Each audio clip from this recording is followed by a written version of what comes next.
जय हिंद साथियों। आशा करते हैं कि आप सभी अच्छे होंगे। दोस्तों, आपके लिए बहुत बड़ी खुशखबरी निकल के आ रही है। आईटीबीपी में कांस्टेबल मतलब सिपाही और हेड कांस्टेबल पद के लिए भर्ती का नोटिफिकेशन जारी कर दिया गया है। इस वीडियो में हम इसके बारे में डिटेल चर्चा करेंगे। यह भर्ती हाई स्कूल और इंटरमीडिएट बेस पर आधारित है, तो ध्यान से यहाँ पर देखिए, इसके बारे में चर्चा कर लेते हैं। ITBP constable, head constable, tele communication vacancy. Tele communication विभाग में ये वैकेंसी है। टोटल जो पोस्ट है इसमें 293 पोस्ट हैं। अप्लाई जो डेट है, शुरुआत होगा अप्लाई करने का 1 नवंबर से फॉर्म भरने शुरू हो जाएंगे और इसका जो लास्ट डेट है वो 30 नवंबर तक है। बात कर लेते हैं फीस की, तो जनरल और ओबीसी के लिए 100 रुपये फीस है, लेकिन एससी एसटी और फीमेल के लिए एक भी रुपये फीस नहीं है। आगे देखते हैं पोस्ट नेम की। पहला यहाँ पर पोस्ट दिया है ITBP head constable tele communication. इस पोस्ट की बात करें तो टोटल इसमें जो पोस्ट दिया गया है 126 पोस्ट है, जिसमें कि मेल कितने हैं 107 और फीमेल कितने हैं 19। उम्र की यदि बात करें तो ध्यान से देखिएगा, 18 से 25 साल।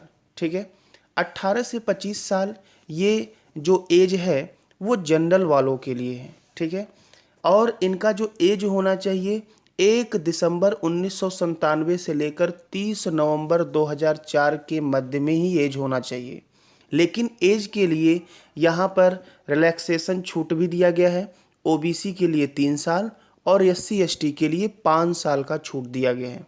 और एज लिमिट जो काउंट होगा यहाँ पर वो 31 नवंबर 2022 तक आपका गिना जाएगा। क्लियर है? तो इसमें यदि ओबीसी के लिए 3 साल की छूट होगी तो 1 दिसंबर 1997 न होकर यह 1 दिसंबर 1994 हो जाएगा। क्लियर? और एससी एसटी के लिए यदि 5 साल की छूट होगी तो यहाँ पर 1 दिसंबर 1992 हो जाएगा। ठीक है, हम बात कर लेते हैं इसकी सैलरी की। तो सैलरी इसकी 25,500 से लेकर 81,000 तक रुपए तक इसकी सैलरी है। ठीक है, और ये आपकी फाइनल सैलरी नहीं है। इसके साथ ही इसमें केंद्र सरकार ने अभी हाल ही में अनाउंस किया है डीए, जिसको महंगाई भत्ता कहते हैं। पहले 34% हुआ करता था, अब 4% बढ़ा के 38% हो गया है। तो इसमें महंगाई भत्ता भी यदि आप जोड़ लेंगे तो ये 25,500 नहीं, लगभग आपका 33 से 34,000 रुपये आपको सैलरी मिलेगी। तो ये अच्छा खासा है। नेक्स्ट बात कर लेते हैं आईटीबीपी कांस्टेबल टेली कम्युनिकेशन का।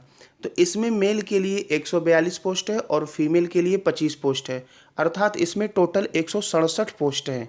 इसकी जो उम्र है 18 से 23 साल के लिए है, जिसमें यहाँ पर दिया गया है जनरल वालों के लिए है भाई, और बाकी ओबीसी एससी एसटी के लिए 3 साल और 5 साल की छूट दी जाएगी। तो यहाँ पर जो एज दिया है 18 से 23 साल है, और एज आपका जो है 1 दिसंबर 1999 से लेकर 30 नवंबर 2004 के बीच में होना चाहिए। अब यहाँ पर अलग अलग सारे ये पोस्ट दिए हैं, कौन कौन से कास्ट में कितने कितने पोस्ट है। इसके सैलरी की बात कर लें तो 21,700 से लेकर 69,100 रुपये तक सैलरी है। तो इसमें भी महंगाई भत्ता जुड़ेगा तो लगभग ये 30-31 हज़ार तक पहुँच जाएगा। ठीक है, अब थोड़ा सा और इसके बारे में आगे बात कर लेते हैं। आगे इसमें क्या है, सिलेक्शन का प्रोसेस क्या है, कैसे कैसे इसमें सिलेक्शन होगा। तो ध्यान से देखिए, पहले इसमें पीईटी होगा, फिर पीएसटी होगा, फिर रिटन टेस्ट होगा, फिर डॉक्यूमेंट वेरिफिकेशन होगा, फिर मेडिकल टेस्ट होगा। ये पीईटी क्या होता है, इसका फुल फॉर्म होता है फिजिकल एफिशिएंसी टेस्ट, अर्थात सबसे पहले आपकी दौड़ होगी। क्या होगी? दौड़ होगी। दूसरा पीएसटी दिया है, इसका मतलब होता है फिजिकल स्टैंडर्ड टेस्ट, अर्थात इसमें आपका चेस्ट, सीना, हाइट, लॉन्ग जंप, ये सारी चीज़ होंगे। उसके बाद आपका रिटन टेस्ट एक होगा, डॉक्यूमेंट वेरिफिकेशन होगा, उसके बाद आपका मेडिकल होगा। ठीक है, अच्छा, ये जो रिटन टेस्ट है इसका एग्ज़ाम पैटर्न कैसा है, इसकी बात कर लेते हैं। तो एग्ज़ाम पैटर्न के लिए अभी कंफर्म नोटिफिकेशन नहीं आया है। 2 तरीके से होता है, एक होता है ओएमआर बेस्ड, एक होता है सीबीटी। सीबीटी मतलब होता है computer based test, CBT online होता है, जबकि जो ओएमआर का होता है वो ऑफलाइन में मोड में होता है। तो आपका ज़्यादा चांस है कि ओएमआर बेस्ड ही इसका एग्ज़ाम होगा। ठीक है, अब यहाँ पर हम बात करते हैं पेपर मोड जो रिटन है ये कैसे होता है। तो पहला ध्यान दीजिएगा, हिंदी या इंग्लिश, आप जो लैंग्वेज चाहें चूज कर सकते हैं, लेवल जो दिया गया यहाँ पर, मतलब जो क्वेश्चंस का लेवल होगा वो हाई स्कूल अर्थात 10th लेवल का होगा। अब इसमें कितने क्वेश्चन आएंगे, तो टोटल यहाँ पर 100 क्वेश्चन होंगे, 100 मार्क के होंगे और 2 घंटे के होंगे, जिसमें जनरल इंग्लिश के 15 क्वेश्चन, जनरल हिंदी के 15 क्वेश्चन, जीए जीएस मिलाकर 20 क्वेश्चन, मैथ के 30 क्वेश्चन और रीजनिंग के 20 क्वेश्चन। तो इस तरह से कुल हो जाएंगे 100 क्वेश्चन। तो ये एग्जाम इसका पैटर्न है, ठीक है। आगे और इसके बारे में बात कर लेते हैं। अगला दिया गया है योग्यता। क्या योग्यता होनी चाहिए किस किस पोस्ट के लिए। तो पहला जो कांस्टेबल दिया गया था उसके लिए ऑल इंडिया में किसी भी स्कूल से आपको सिर्फ और सिर्फ 10th पास होना चाहिए, ठीक है। और जो दूसरा हेड कांस्टेबल का पोस्ट है उसमें ध्यान से सुनिएगा, इसमें इंटरमीडिएट होना चाहिए, वो भी पीसीएम फिजिक्स केमिस्ट्री और मैथ से होना चाहिए, और प्लस आपका उसमें 45% भी होना चाहिए। अथवा अगर ये नहीं है तो आपको हाई स्कूल होना चाहिए और उसके साथ 2 साल का आईटीआई सर्टिफिकेट होना चाहिए। आईटीआई सर्टिफिकेट में क्या क्या ट्रेड है, इलेक्ट्रॉनिक है, इलेक्ट्रिकल है, कंप्यूटर है। इस ट्रेड से यदि आईटीआई सर्टिफिकेट 2 साल का है तो भी मान्य होगा। मतलब दोनों में से एक आपका होना चाहिए, चाहे इंटर हो पीसीएम 45% से, और चाहे हाई स्कूल हो और उसके साथ आईटीआई कोर्स आपका 2 साल वाला हो। नेक्स्ट और इसके बारे में बात कर लेते हैं थोड़ा सा फिजिकल टेस्ट के बारे में। देखिए यहाँ पर दौड़ की बात किया है, रेस मेल की बात करें तो 1.6 किलोमीटर की रेस होगी और 7.5 मिनट में इनको दौड़ना है। जबकि फीमेल की बात करें तो इसमें इनके लिए 800 मीटर की दौड़ 4 मिनट 45 सेकंड में दौड़ना है।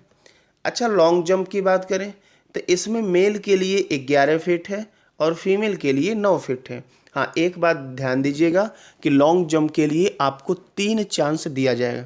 जैसे आपने एक बार कूदा, आप नहीं कूद पाए, कोई बात नहीं, 2 बार कूदे नहीं कूद पाए, लेकिन तीसरी बार आपको कूदना पड़ेगा। तो कुल इसमें 3 चांस दिए जाते हैं।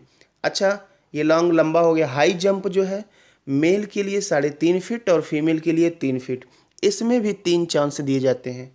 नेक्स्ट आपकी हाइट की बात कर लें तो सभी कैटेगरी के लिए आल के लिए 170 मीटर है, सेंटीमीटर है, मेल के लिए है। तो आल में कौन आ गया, जनरल, एससी, ओबीसी, ईडब्ल्यूएस, इन सभी के लिए 170 सेंटीमीटर है और सेम यही फीमेल में 157 सेंटीमीटर है।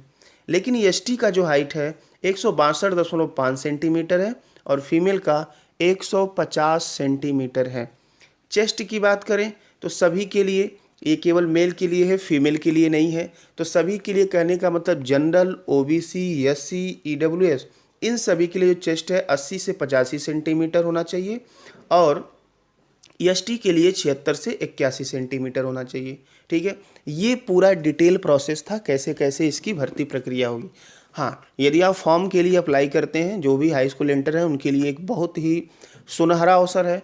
तो आप कुछ सर्टिफिकेट पहले ही अप्लाई कर दें यदि आपके पास ना हो। सबके पास हाई स्कूल इंटर की तो मार्कशीट होती है, आधार कार्ड होते हैं।